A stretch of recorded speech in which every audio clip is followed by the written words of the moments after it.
আসসালামু আলাইকুম, সবাইকে স্বাগত জানিয়ে শুরু করছি ৬ জানুয়ারি ২০২৫-এর কারেন্ট অ্যাফেয়ার্স। দরিদ্রহীন বিশ্বের অভিমুখে বইটির লেখক কে?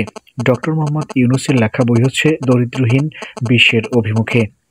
বাংলাদেশের কোন জেলাকে পদ্মকন্যা বলা হয়? রাজবাড়ী জেলাকে পদ্মকন্যা বলা হয়। সুন্দরবনের বাংলাদেশ অংশে কত প্রজাতির কাঁকড়া পাওয়া যায়? ১৪ প্রজাতির কাঁকড়া পাওয়া যায় সুন্দরবনের বাংলাদেশ অংশে। সরকার কোন পণ্যকে ২০২৫ সালের বর্ষপণ্য হিসেবে ঘোষণা করেছে? ফার্নিচার বা আসবাবপত্রকে সরকার ২০২৫ সালের বর্ষপণ্য হিসেবে ঘোষণা করেছে। বাংলাদেশের সবচেয়ে প্রাচীন বৌদ্ধবিহারের নাম কি? সীতাকোট বৌদ্ধবিহার হচ্ছে বাংলাদেশের সবচেয়ে প্রাচীন বৌদ্ধবিহার। কোন জেলাকে বাংলাদেশের সাগরকন্যা বলা হয়? পটুয়াখালী জেলাকে বাংলাদেশের সাগরকন্যা বলা হয়। পাহাড়িয়া মাতৃভাষার কিবোর্ড বিশ্বের কততম কিবোর্ড হিসেবে আন্তর্জাতিক স্বীকৃতি লাভ করেছে? ২৯৫তম স্বীকৃতি লাভ করেছে। দেশের প্রথম গভীর সমুদ্র বন্দরের নাম কি? কক্সবাজারের মাতারবাড়ি হচ্ছে দেশের প্রথম গভীর সমুদ্র বন্দর। দেশের প্রথম মিয়াওয়াকি ফরেস্ট কোথায় অবস্থিত? দেশের প্রথম মিয়াওয়াকি ফরেস্ট চট্টগ্রামের মিরসরাইতে অবস্থিত। বাংলাদেশের সাথে কতটি দেশের সীমান্ত রয়েছে? ভারত ও মায়ানমারের সাথে বাংলাদেশের সীমান্ত রয়েছে। ব্রহ্মপুত্র নদী কতটি দেশের ভিতর দিয়ে প্রবাহিত হয়েছে? ব্রহ্মপুত্র নদ বা নদীটি মোট ৩টি দেশের ভিতর দিয়ে প্রবাহিত হয়েছে। দেশগুলো হচ্ছে চীন, ভারত এবং বাংলাদেশ। কবে থেকে বিটিভি নিউজ এর কার্যক্রম আরম্ভ হয়? ২০২৪ সালের ৩১ ডিসেম্বর থেকে বিটিভি নিউজের কার্যক্রম শুরু হয়।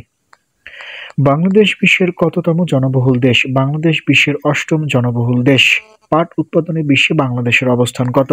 পাট উৎপাদনে বিশ্বে বাংলাদেশের অবস্থান হচ্ছে দ্বিতীয়। পল্লীকবি জসীমউদ্দীন কবে জন্মগ্রহণ করেন? ১৯০৩ সালের ১ জানুয়ারি পল্লীকবি জসীমউদ্দীন জন্মগ্রহণ করেন। পল্লীকবি জসীমউদ্দীনের প্রথম প্রকাশিত কাব্যগ্রন্থের নাম কি? রাখালি হচ্ছে পল্লীকবি জসীমউদ্দীনের প্রথম প্রকাশিত কাব্যগ্রন্থ। দেশের একমাত্র কৃষিভিত্তিক ইপিজেটের নাম কি? নীলফামারীর উত্তরা ইপিজেট হচ্ছে দেশের একমাত্র কৃষিভিত্তিক ইপিজেট। বাংলাদেশের প্রথম সার্চ ইঞ্জিনের নাম কি? পিপিলিকা হচ্ছে বাংলাদেশের প্রথম সার্চ ইঞ্জিন। গ্যাজপ্রম কোন দেশভিত্তিক জ্বালানি কোম্পানি? গ্যাজপ্রম হচ্ছে রাশিয়ার একটি জ্বালানি কোম্পানি।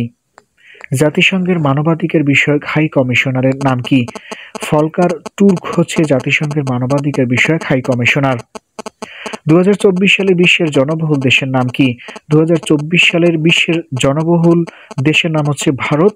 ভারতে ১৪১ কোটি জনসংখ্যা রয়েছে। ইসরায়েল ও মিশরের মধ্যে ক্যাম্প ডেভিড চুক্তি স্বাক্ষরিত হয় কবে? ১৯৭৮ সালে ইসরায়েল ও মিশরের মধ্যে ক্যাম্প ডেভিড চুক্তিটি স্বাক্ষরিত হয়। ডাব্লিউটিও এর বর্তমান সদস্য রাষ্ট্র কতটি?